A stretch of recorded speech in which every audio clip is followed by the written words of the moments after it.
오늘 여러분과 함께 나눈 마태복음 5장 산상수훈 중에서 팔복에 대한 성경의 말씀입니다. 복 있는 사람, 즉 이렇게 사는 것이 복된 삶이다 라는 주제로 예수님의 평생의 첫 설교를 시작하고 있습니다. 동서고금을 막론하고 세상에서 복된 것, 세상 사람들이 추구하는 가장 큰 복은 그것은 한 단어로 말하면 어쩌면 부귀영화입니다. 나의 부귀영화를 위해서 내가 열심히 노력하고 수고하는 것, 그거 좋은 일입니다. 마땅히 그렇게 살아야 하고 그렇게 노력해야 합니다. 문제는 무엇이냐면 그것을 위해서, 즉 나의 부귀영화를 위해서 다른 사람들은 어떻게 되어도 상관없다. 나의 부귀영화만 이룰 수 있다면 다른 사람들의 존엄성, 다른 사람들의 심지어 생존조차 죽든지 살든지 상관없다. 이러한 태도, 바로 이것 때문에 이 세상은 동서고금을 통해서 언제나 많은 아픔과 상처 그리고 비극으로 가득 차 있는 것을 보게 됩니다. 그러한 세상을 살아가는 우리에게 오늘 본문은 복에 대한 새로운 가치 그리고 새로운 개념을 제시하여 주고 계십니다. 이러한 새로운 가치, 새로운 개념, 예수님께서 말씀하신 복 있는 삶, 우리 이렇게 살아야 한다. 이러한 삶의 자세는 부귀영화와는 사실 관계가 멀게 느껴집니다. 이 험한 세상에서 아니 저렇게 살면 밥 세 끼나 제대로 먹고 살 수 있을까? 그러한 염려가 들게 되는 삶의 태도입니다. 이 영악한 세상에서 아니 저렇게 맹하게 살면 저 맨날 당하기만 할 텐데, 이러한 걱정이 앞설 수 있는 그러한 삶의 자세입니다. 바로 여기에 우리가 가지게 되는 신앙의 도전이 있습니다. 세상이 추구하는 것과는 전혀 다른 가치, 그리고 세상 사람들이 살아가는 전혀 다른 방법을 오늘 성경 말씀은 우리에게 제시해 주고 계십니다. 그리고 그렇게 살라고, 여러분과 저가 그렇게 살 것을 요구하고 계십니다. 오늘 성서 본문 마태복음 5장 7절은 이렇게 기록되어 있습니다. 긍휼히 여기는 자는 복이 있나니 그들이 긍휼히 여김을 받을 것이며. 우리 함께 읽어보겠습니다. 시작.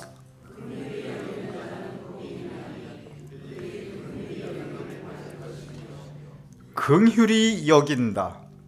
이것은 내가 나에게 내 마음속에 내가 혼자 가지고 있는 것이 아닙니다. 긍휼히 여긴다고 하는 것은 다른 사람에 대한, 내 이웃에 대한 내 마음의 자세와 태도, 그리고 내 삶의 모습입니다.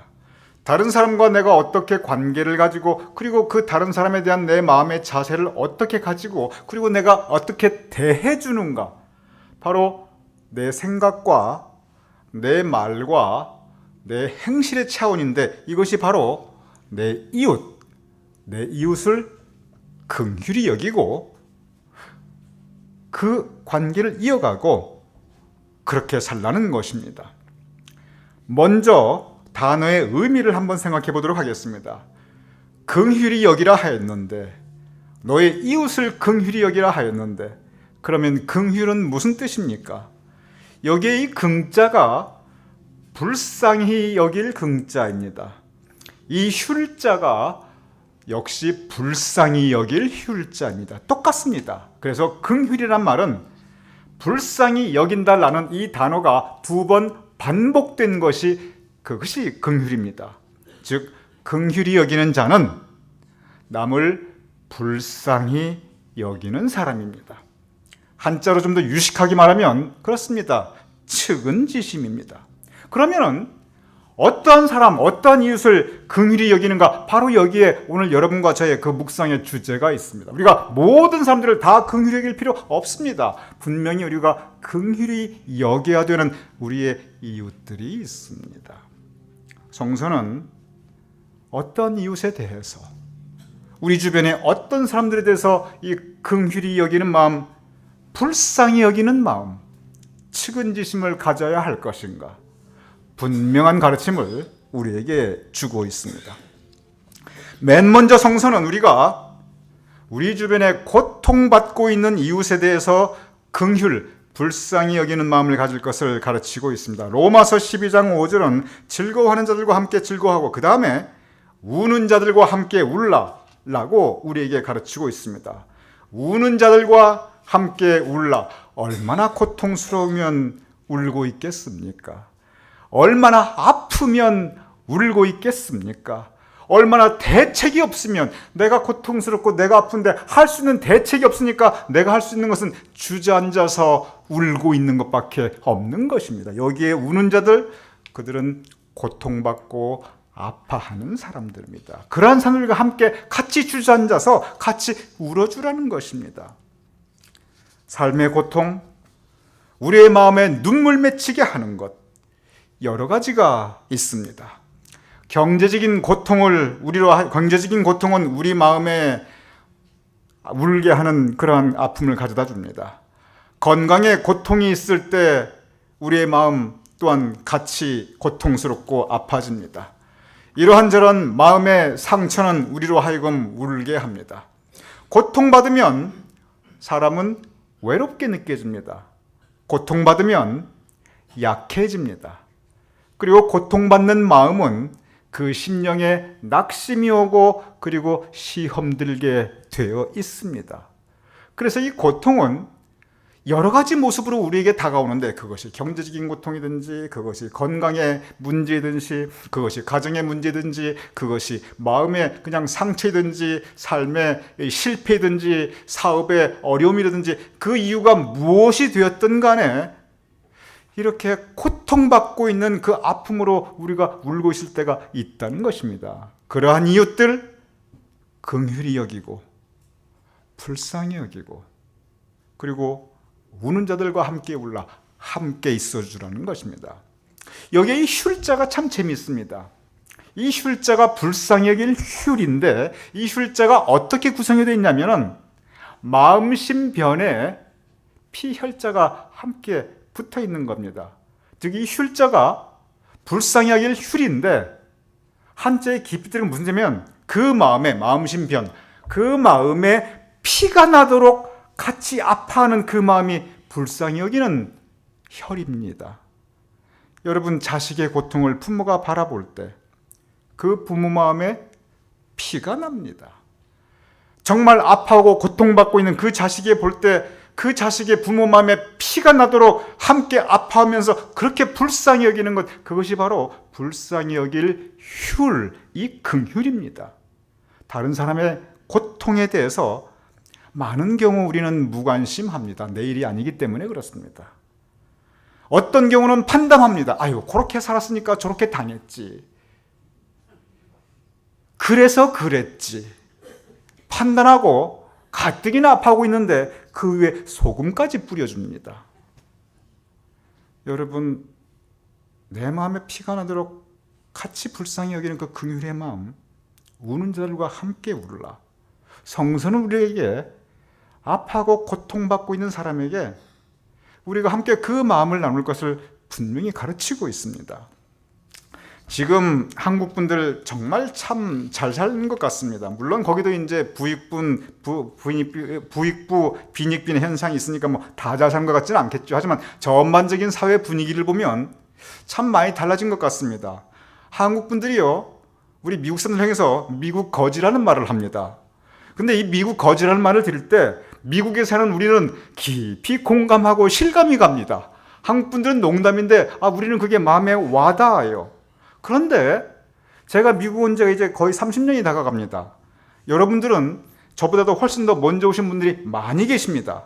근데 여러분들이나 저나 한국 떠나올 때 그때 한국이 어떻게 살았습니까? 참 못 살았습니다.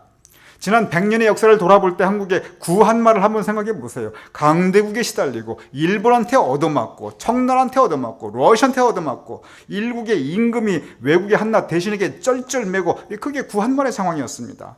일제시대 참으로 비참하게 살았습니다. 인간답게 못 살았습니다. 6.25 이후 엄청난 고통, 정말 말할 수 없는 고통 가운데 살았습니다. 불쌍한 민족이었습니다. 그런데 선교사들이, 복음을 들고 온 선교사들이 우리 한민족을 정말 불쌍히 여겼습니다. 불쌍히 여기되 그 마음에 피가 나도록 불쌍히 여겨 그 휼의 마음으로 우리 한국 사람들의 마음을 같이, 이 고통을 같이 나누며 아예 한국에서 살았고 그 자식들이 대를 이어 그 시대를 같이 살았습니다. 그러면서 병원을 지어주고 학교를 지어주고, 일제시대에 친일파가 난무하던 일제시대의 선교사들은 오히려 민족 정신을 가르쳤고 한글을 지켜주었고, 그리고 독립운동을 지원했어요. 6.25 이후 미국과 연결해가지고 그 막대한 구호 물자가 오게 하였습니다. 그러한 경험을 통해서 우리 한국 사람들이, 야, 선교사들 저 눈 파랗고 키 큰 사람들이 참 착하고 고마운 사람들이다. 기독교인들 참 믿을 만한 사람들이다. 이렇게 사회적인 존경과 신뢰 그리고 감사의 마음이 이 한국 사회 전반에 이 수십 년의 경험을 통해서 쌓여가게 되었습니다. 그 결과 한국에 그렇게 복음이 전파될 수 있었던 것입니다. 그 결과 한국에 그런 많은 신뢰를 그 당시에는, 지금은 많이 달라졌지만 그 당시에는 받을 수 있었습니다. 무엇 때문에 그렇습니까? 바로 우는 자들과 함께 울고 고통받는 자들에게 긍휼히 여기는 바로 그 긍휼의 영성이 있었기 때문에 우리 한민족의 저런 복음 전파가 가능했던 것입니다. 우리 긍휼한 마음 가져야 합니다. 우리가 긍휼한 마음을 가질 때 우리가 한 가지 명심해야 될 것이 있습니다. 이웃의 고통을 우리가 함께 느끼는 것이 긍휼인데, 이웃 중에서 가장 중요한 이웃은, 그것은 나와 가장 가까운 이웃입니다. 제가 전에 목회하던 교회에 권사님 한 분이 계셨습니다. 여러분들 모르는 이야기고 또 그냥 이 부분은 제 목회에 진짜 있었던 경험이니까 강단에서 쉬어도 될 것 같습니다. 근데 이분이 참 존경받는 분이었습니다. 교회 열심히였고 정말 헌금도 열심히 하셨고, 그리고 선교사들도 열심히 도왔고, 아프리카 선교 헌금, 세계 오지 이렇게 어려운 분들은 막 돕고 그랬어요. 그래서 이런저런 사회 구제 활동, 봉사 활동 앞장섰던 분입니다. 그런데 제가 그분과 좀 더 관계를 깊이 가지면서 막상 그분의 일가 친척에게는 그분이 거의 인정도 존경도 받지 못하는 것을 제가 알게 되었어요. 그래서 어떻게 이런가, 이렇게 존경받는 분이, 이렇게 남을 열심히 도우시는 분이. 그런데 일가 친척에게는 그 이유가 있었습니다. 그분에겐 노모가 살아계신데, 연세 드신 어머님이 살아계신데, 이분께서 그 어머니는 별로 찾아뵙지도 않고 용돈도 잘 안 드리고 때때마다 너무 인색한 거예요. 그러니 살아계신 자기 어머니에게도 용돈도 인색하게 하고 그렇게 도리도 잘 하지 않으면서 세계 선교를 한다. 아프리카 사람들을 돕는다. 오지의 선교사들에게 선교험을 보낸다. 구제와 봉사를 한다. 이러니까 그냥 내용을 모르는 교인들은 너무 존경스럽게 보이는데 막상 그것을 아는 분들에게는 그게 덕이 되지가 않는 거예요. 여러분, 우리 주변에 우리가 불쌍히고 도와야 될 가장 가까운 이웃들은, 먼저 우리의 가장 소중한 이웃들은 먼저 우리의 가장 가까운 이웃입니다. 내 가족, 내 가까운 이웃. 물론 저기 오지 선교 아프리카가 중요치 않다는 것이 아닙니다. 수신제가 치국 편천하는 그런 세상적인 가르침도 있듯이, 이것이 먼저 예루살렘에서 온 유대와 사마리아와 땅끝까지 이르는 것이 어떻게 예루살렘에 소홀하면서 땅끝을 생각할 수 있겠습니까? 내가 알고 있고 눈에 보이는 내 이웃에게 소홀하면서 내가 알지 못하는 저 불특정 다수를 내가 사랑하고 그리고 긍휼히 여긴다는 것이 모순인 것입니다. 물론 다 하면 좋겠지요. 우선순위가 있다면 우리는 먼저 나의 가장 가까운 이웃, 나의 가족, 우리 교회 식구, 우리 이웃들, 이렇게 연역적으로 우리의 긍휼의 마음이 확산되어 나가는 것이, 그것이 성서적입니다. 특별히 우리는 세월이 흘러서 연세가 많이 들면 부부에게 가장 중요한 사랑의 마음은 바로 이 긍휼의 마음입니다. 노년의 부부 관계를 지켜주는 것, 이것은 긍휼의 마음입니다. 저 사람이 젊었을 때는 그렇게 기운 왕성하고 일도 열심히 하였는데 지금은 저렇게 나이 들어 늙어서 긍휼한 마음으로 불쌍히 여기는 마음으로 감싸주는 것. 저 사람 꽃 따왔는데 항상 평생 나 한 남자 믿고 살면서 그 고생하고 그 꽃다운 시를 다 지내고 지금은 저렇게 미안한 마음으로 감사하면서 동시에 불쌍히 여기는 그 긍휼의 사랑. 이 노년의 사랑은요, 뜨거운 열정의 사랑도 아니고 미웠다 좋았다 하는 그런 애증의 사랑도 아닙니다. 이런 열정이나 애증은 우리 앙상블이나 우리 성가대 지휘자님이나 여기에 올리고 저분들 열심히 하시면 돼요. 노년의 사랑은 서로 불쌍히 여기는 그 잔잔하게 감싸주는 긍휼의 사랑입니다. 고통받는 이웃, 우리 긍휼히 여겨야 됩니다. 가장 가까운 이웃, 서로 세월이 흘러 나이가 들어가면서 서로 긍휼히 여기는 마음, 이것은 우리에게 1차적으로 우리가 가져야 될 긍휼의 마음입니다. 고통받고 있는 이웃을 긍휼히 여기는 것 어찌 보면 쉬운 일입니다. 왜냐하면 우리의 마음이 그래도 그렇게 해야지 하는 그 공감을 하기 때문에 그렇습니다. 긍휼히 여긴데 그 두 번째 단계가 있습니다. 이것은 쉽지 않습니다. 상당히 어렵습니다. 그런데 여기에 신앙의 도전이 있고 예수님의 가르침이 있습니다. 그것은 뭐냐면 나에게 고통을 주는 이웃을, 아까는 고통받고 있는 이웃입니다. 나하고는 관계없어요. 그러니까 쉬워요.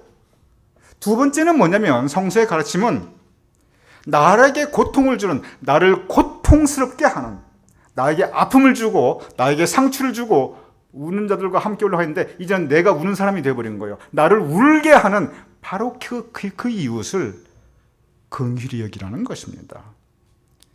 사람은 살아가면서 이런저런 고통을 받으면서 살아갈 수밖에 없습니다.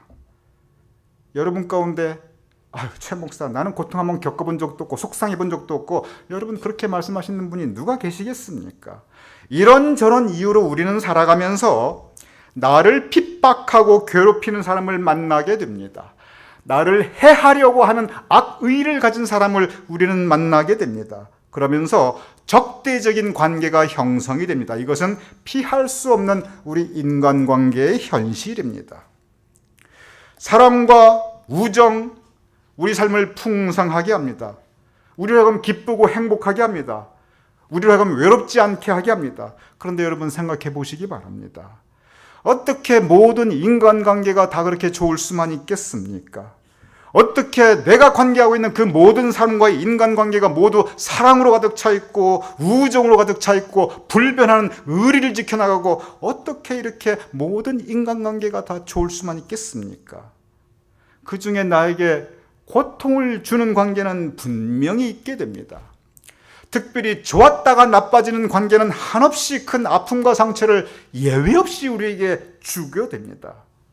성서는 인간관계에 대한 가르침을 주면서 바로 이 부분에 특별한 관심과 그리고 가르침을 주고 있습니다. 내 이웃을 사랑하라. 아니, 말씀은 좋지요. 그 이웃에게 대해서 사랑이 됩니까? 내 원수를 사랑하라. 원수가 사랑이 됩니까? 내 원수를 용서하라. 어떻게 그게 가능합니까? 우리 마음속에 하나님의 말씀이라 우리가 그냥 고개 숙이고 가만히 있기는 하는데, 내 원수를 사랑하라, 내 원수를 용서하라, 그거 우리 마음속에 안 됩니다.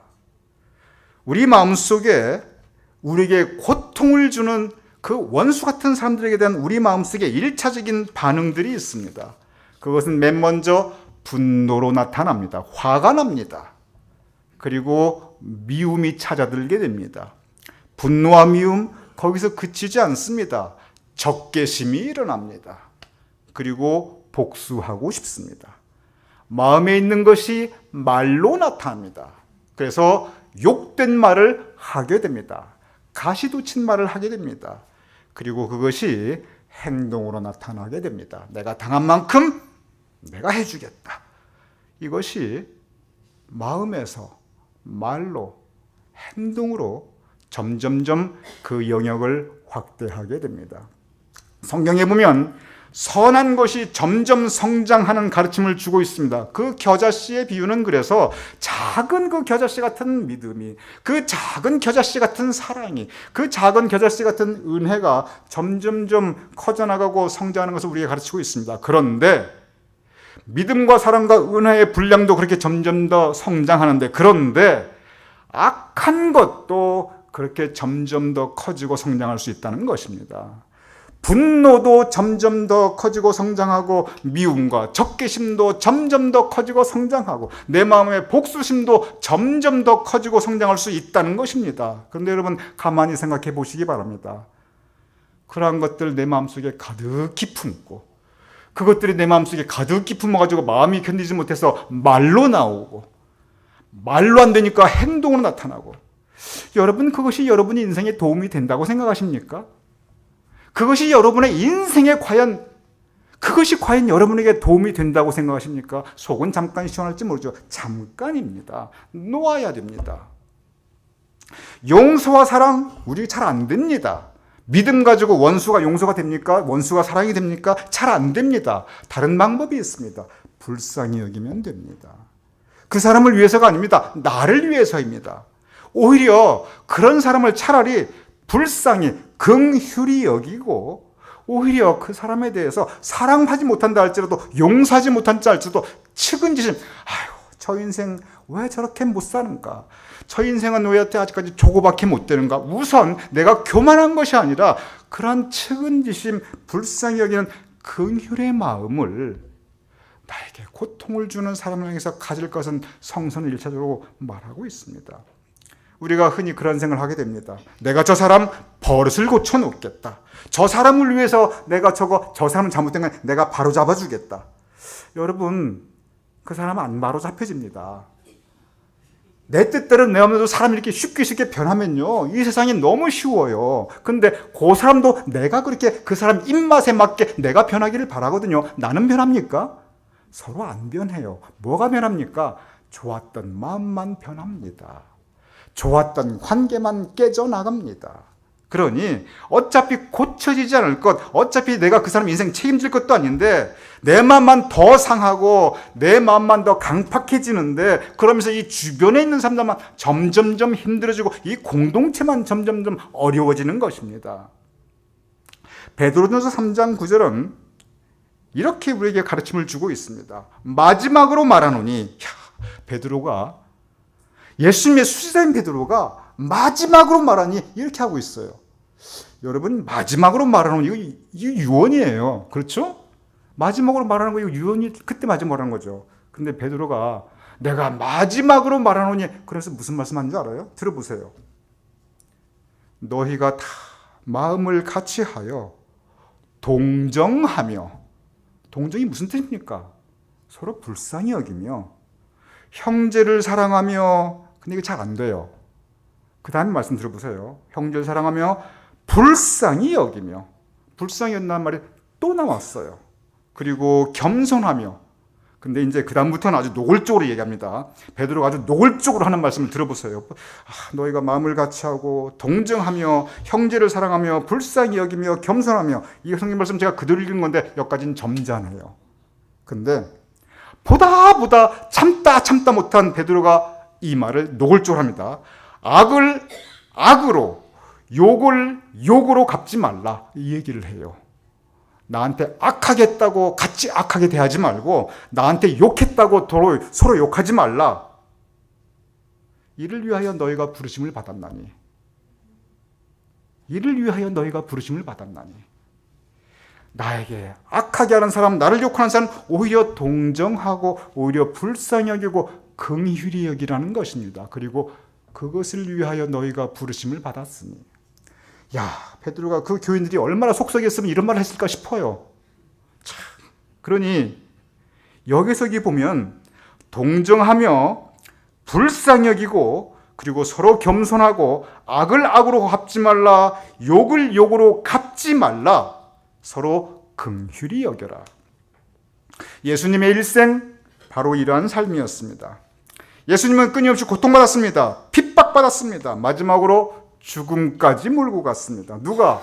그 주변의 이웃들이, 바리새인들이, 대제사장이, 로마 군병들이, 그리고 이스라엘 백성들이, 심지어 예수님의 제자들은 배신하여 도망갔습니다.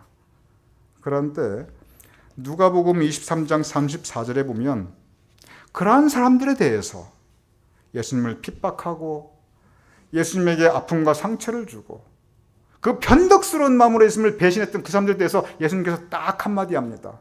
제가 그대로 읽어보겠습니다. 누가복음 23장 34절, 예수께서 이르시되 아버지여 저들을 사하여 주시옵소서. 저들은 자기들이 하는 것을 알지 못함이니이다. 예수님께서는 자신에게 고통을 주는 사람들을 불쌍히 여겼습니다. 그러면서 참, 자기들이 하는 것을 알지 못함이니이다. 저렇게 자기 스스로 악하게 하면서도 악한 줄 모르고 저렇게 욕되게 말하면서도 그것이 정의롭게 생각하고 저들은 저들이 하는 것을 알지 못함이니이다. 여러분 이 말을 깊게 생각해 보시기 바랍니다. 정의라는 이름으로, 올바른 이름으로, 나는 그래도 틀린 거 안 한다, 그런 마음으로, 그런 마음으로 악을 악으로 욕을 할 때가 얼마나 많이 있습니까? 공동체가 세워집니까? 관계가 바로 섭니까? 아닙니다. 예수님께서 긍휼의 영성, 불쌍히 여김의 가르침, 오히려 끌어안았습니다. 오히려 포용하였습니다. 아버지여 저들을 사하여 주시옵소서. 자기들이 하는 것을 알지 못함입니다. 여러분 이거 잘 안 됩니다. 사람의 마음이 이렇게 쉽게 잘 안 돼요. 그래서 우리 힘으로 안 됩니다, 이것이. 여러분 그래서 우리 기도해야 합니다. 하나님 내 마음에 이렇게 미움이 가득 차고 있습니다. 이거 어떡합니까 하나님? 내가 미워하지 않을 수가 없어요. 저 하는 꼴을 보세요. 내가 어떻게 안 미워할 수 있나? 하나님 아시지요? 내 마음에 분노가 오겁니다. 하나님 미워 죽겠어요. 너 죽고 나 죽고 하고 살고 싶어요. 그런데 하나님 내 마음이 이러니 도와주시옵소서. 우리 마음이 강팍하게 흐를 때 우리 기도해야 합니다. 성령의 감동감화 역사하심을 위해 우리 기도해야 합니다. 왜냐하면 우리 마음 그대로 놔두면은 이렇게 악순환으로 나가요. 좋은 것이 자라는 것을 성경은 겨자씨의 비유로 들었는데 나쁜 것이 자라는 것을 성경은 누룩의 비유로 들고 있습니다. 누룩. 이 점점점 이 병균이 퍼져나가듯이 이 누룩균이 막 퍼져나간다는 거예요. 이것이 퍼져나가는 우리 마음에 누룩에 물들 때가 있는데 그때 우리 기도해야 합니다. 내 힘으로 안 돼요. 성령님 도와주시옵소서.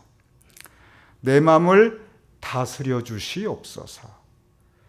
그리하여 이 마음들을 긍휼의 마음으로 바꾸어 주시옵소서. 저 사람 자기가 하는 거 지금 뭐 하는지도 모르고 저러고 있는데 하나님 불쌍히 여겨주세요.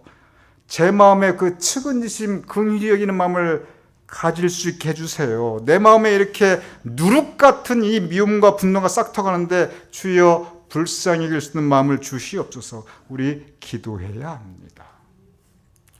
긍휼히 여기는 마음, 고통받고 있는 사람들을 긍휼히 여기게 되고 첫 번째 고통받고 있는 사람들, 두 번째는 고통 주는 사람들, 나에게 고통 주는 사람들을 긍휼히 여겨야 합니다. 세 번째가 있습니다. 이 부분은 죄인에 대한 긍휼입니다. 히브리서 8장 12절은 이렇게 기록되어 있습니다. 내가 그들의 불의를 긍휼히 여기고 그들의 죄를 다시 기억하지 아니하리라 하셨느니라. 그들의 불의를 행하는 사람들을 죄인이라고 합니다. 죄인은 하나님 은혜 바깥에 떠나 있는 사람들입니다.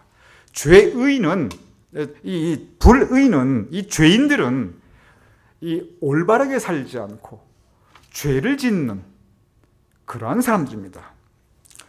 성경에는, 특히 구약에는 이 죄인에 대해서 처음에는 심판하고 정죄하였습니다. 복음이 무엇입니까?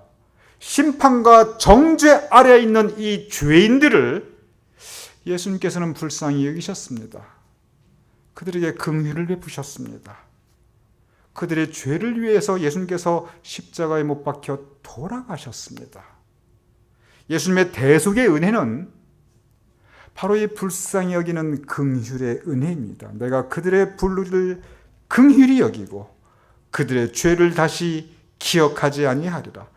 바로 예수님의 이 긍휼의 사랑이 있기 때문에 여러분과 제가 용서받고 구원받을 수 있는 것입니다. 요즘 세상 돌아가는 걸 보시기 바랍니다. 이 세상에는 이 불의를 행하는 사람들이 너무 많아졌습니다. 그러다 보니까 세상에 자꾸 이렇게 악한 일들이 생깁니다. 그러다 보니 1차적인 우리의 이 태도 어떤 게 될 수 있냐면 우리에게 이 정의의 개념을 가지게 됩니다. 그래서 저 사람은 잘못되었다. 이것은 잘못된 것이다. 그래서 이것은 바로 잡아야 된다. 판단하고 그리고 정죄합니다. 왜냐? 우리에게 정의라는 개념이 있기 때문에 그렇습니다. 물론 그렇지요. 정의가 바로 서져야죠. 한때 세계 역사에 기독교 신앙이 바로 이 정의와 동일한 개념으로 여겨졌던 때가 있었습니다. 그래서 기독교인들이 정치에 적극적으로 참여했습니다. 데모를 주동하고 금식을 선포하고 그리고 노동운동, 반독재운동, 심지어 혁명의 주도세계로 총을 잡기도 하였습니다. 한때 필요했던 부분도 있습니다. 그런데 지금은 세상이 많이 좋아졌습니다. 근본적인 것은 뭐냐면 이 죄인에 대한 바로 불의를 행하는 사람들에 대한 미움과 적개심과 분노가 아니라 오히려 그들에 대한 긍휼함, 그들도 하나님의 은혜 아래에 있는데 악령의 역사를 받아 저렇게 되었구나. 하나님의 은혜가 그들에게 임해야 되는데 이 죄인, 불의를 행하는 사람들을 긍휼히 여기는 바로 이 긍휼의 마음이 없었던 것입니다. 불의, 그것에 따라온 것은 진노와 심판, 그리고 정죄와 징벌이었습니다. 예수님 이후에 새로운 복음의 가르침은 그들도 하나님의 은혜 아래 있다는 것입니다. 바로 여기에 교회의 역할이 무엇인가 우리는 한번 생각해 보아야 합니다. 이제는 세상이 참 좋아져서 이렇게 불의를 행하는 사람들을 판단하고 정죄하는 이런 언론의 자유라든지 이 사법기관의 독립성이라든지 이 사회 전반적인 분위기가 많이 달라졌습니다. 이런 때 교회의 역할, 우리 기독교의 역할들은 그것은 긍휼의 사역입니다. 아이가 잘못하였을 때 분명히 잘못했어요. 그래서 아버지가 막 혼내고 야단치고 그리고 회초리를 든다고 한번 여러분 생각해 보시기 바랍니다. 아이가 분명히 잘못한 거 가지고 아버지에게 눈물이 쑥 빠지도록 그렇게 야단맞고 있는데, 그렇다면 적어도 어머니는 그 아이의 엄마는 그 아이의 눈물을 닦아주고 감싸 안아주고 안아주고 그 아픈 종아리에 약을 발라주어야 합니다. 그렇지 않으면 아버지도 혼내키고 어머니도 악각거리고 소리 지르면 그 아이는 어디로 가겠습니까? 갈 곳이 없게 됩니다. 마찬가지입니다. 아무리 불의한 죄를 짓고 정죄받아 마땅한 사람이라 할지라도 적어도 교회는, 적어도 우리 믿는 사람들은 그들을 불쌍히 여겨야 합니다. 그들에게 돌아올 수 있는 문을 열어주어야 합니다. 돌아올 수 있는 문까지 다 닫아버리고 마침표를 찍어버리고 어디로 갑니까? 사람은 더 악해지게 되어 있습니다. 예수 그리스도의 대속의 은혜가 무엇입니까? 그것은 불의를 행하는 사람이라 할지라도 바로 그 사람들을 긍휼히 여기고 다시 돌아올 수 있는 문을 열어주는 것, 그것이 바로 대속의 은혜입니다. 그리고 그 대속의 은혜, 긍휼의 은혜 때문에 오늘 이 시간에도 여러분과 저가 이렇게 예배드릴 수 있었습니다. 만약에 그 긍휼의 은혜가 없다면 여러분이나 저나, 죄송합니다, 이미 정죄받고 이미 징벌받아야 마땅하지 않았겠습니까? 그러한 우리도 품어주셨고 지금까지 은혜로 우리를 감싸주셨다면 우리도 세상을 향하여 그러한 긍휼의 사역을, 긍휼의 마음을 가지는 것, 그것을 위해서 우리가 부름받았습니다. 그렇습니다. 우리는 고통받는 이웃을 긍휼히 여겨야 합니다. 그리고 우리는 쉽지 않지만 우리에게 고통을 주는 이웃을 긍휼히 여겨야 합니다. 그리고 마지막 세 번째로 우리는 불의를 행하는 죄인이라 할지라도 우리는 긍휼히 여겨야 합니다. 긍휼의 영성, 바로 이 긍휼의 영성을 예수님께서 가르쳐 주셨기 때문에 그렇습니다. 오늘 마태복음 5장 7절 예수님께서는 바로 그 평생 첫 설교에서 긍휼히 여기는 자는 복이 있나니, 여러분과 저 우리 모두 긍휼히 여기는 긍휼의 영성을 가지고 살 것을 가르치시면서 약속을 해주셨습니다. 그들이 긍휼히 여김을 받을 것이요, 우리가 긍휼히 여길 때 우리 또한 하나님으로부터 긍휼히 여김을 받을 수 있습니다. 우리 한번 우리 자신의 가슴에 손을 얹고 한번 생각해 보시기 바랍니다. 우리는 우리 자신의 상처와 아픔을 말하는데 아주 익숙해 있습니다. 요즘의 상담들 온통 마음의 상처, 마음의 아픔을 치료하는 것을 온통 가득 차 있습니다. 그런데 가슴에 손을 얹고 한번 가만히 생각해 보시기 바랍니다. 우리만, 나 자신만 그렇게 아픔과 상처를 부여안고 울고 있는 사람입니까? 나 역시, 우리 역시 우리 이웃에게 고통을 주는 사람입니다. 나만 항상 피해자입니까? 아닙니다. 내가 몰라서 그렇지 나도 가해자입니다. 나를 향해서 성숙한 신앙을 가진 사람이 용서해 주시옵소서, 저 사람이 하는 일이 모르옵니다, 그렇게 생각할 수 있는 그런 긍휼의 대상이 바로 여러분과 저입니다. 우리는 가슴을 얹고 깊이 묵상을 해보아야 합니다. 나의 악함으로, 나의 욕함으로, 나의 강팍함으로 내가 이웃에게 고통 준 것은 있지 않는가? 분명히 있습니다. 회개해야 합니다. 회개해야 합니다. 회개 더불어 긍휼히 여기는 복이 있나니, 긍휼히 여기는 자는 복이 있나니, 이제부터라도, 여러분 지금부터 잘하면 됩니다. 이제부터라도 우리는 긍휼히 여기는 사람으로 살아가야 합니다. 그런 긍휼히 여기는 사람으로 살아갈 때 하나님께서 우리에게 주시는 약속의 말씀, 시편 145편 8절 9절, 오늘의 약속의 말씀은 이렇게 기록되어 있습니다. 여호와는 은혜로우시며 긍휼이 많으시며 노하기를 더디하시며 인자심이 크시도다. 누구에게? 여러분과 저에게입니다. 무슨 뜻입니까? 하나님께서 우리를 긍휼히 여기신다는 말씀입니다. 즉 하나님 보시기에 불쌍히 여길 만한 그러한 삶, 그러한 마음, 그러한 행실, 그러한 입술의 열매를 우리가 했다는 말입니다. 그러한 우리에게 하나님께서는 그 손을 들어 치시지 않았습니다. 우리를 긍휼히 여기셨습니다. 우리 같이 읽어보겠습니다. 우리에게 주시는 하나님의 말씀입니다. 시작. 여호와는 은혜로우시며 긍휼히 여기시며 노하기를 더디하시며 인자심이 크시도다. 긍휼히 여긴 자에게 주시는 하나님의 은혜입니다. 그 다음 말씀입니다. 9절입니다. 우리 다 같이 읽어보겠습니다. 시작. 여호와께서는 모든 것을 선대하시며 그 지으신 모든 것에 긍휼을 베푸시는 거다. 모든 것을 선대라는 말은 선하게 대한다는 뜻이에요. 여러분, 저 모든 것에는 착하고 선하게 살았던 사람들만 포함될까요? 아니면 불의를 행하고 악을 행하고 욕을 행했던 사람도 저기에 포함이 될까요? 안 될까요? 여러분 어떻게 생각하십니까? 모든 것이라는 단어가 무슨 뜻입니까? 그 지으신 모든 것에 또다시 반복되고 있습니다. 하나님의 선대하심과 긍휼은 악한 사람도, 욕하는 사람도, 하나님의 마음을 고통스럽게 했던 사람도, 심지어 예수님을 못 박아 죽인 사람도 그들도 선대하셨고 그들에게도 긍휼을 베푸시고 계셨습니다. 바로 이 모습을 여러분과 저 우리 모두에게 원하고 계십니다. 자, 그러면 하나님이 하신 일을 이제 우리가 할 때입니다. 여호와께서는 저 항상 말씀드립니다. 성경 말씀 읽어볼 때 단어를 바꿔보시거나 인칭을 3인칭이나 2인칭을 1인칭으로 바꿔보면 훨씬 더 은혜가 됩니다.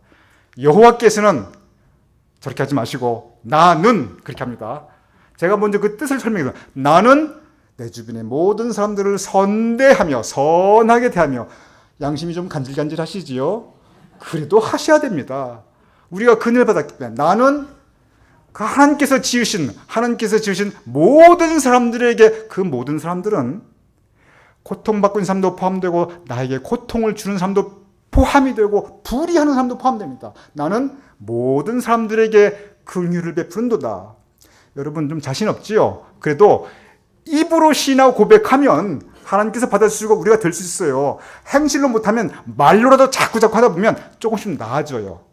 겨자씨입니다. 자, 우리 한번 크게 나는 그리고 하면서 시자는 빼요. 나이가 나기 존칭하면 안 돼요. 선대하며 베푸는 도다. 시자는 빼요. 여러분 이건 그래도 문법적으로 계셔야지. 여기 선생님 출신도 계시고 작가분들도 계신데, 자 시작. 나는 시작. 나는 모든 것을 선대하며 그 지으신 모든 것에 긍휼을 베푸는도다. 아멘. 아멘 하셨습니다. 지키시기 바랍니다. 방금 아멘 안 하신 분들을 위해서 제가 다시 한번 기회를 드리겠습니다. 다시 한번 읽읍시다. 다시 나는, 자 시작. 나는 모든 것을 선대하며 그 지으신 모든 것에 긍휼을 베푸는도다.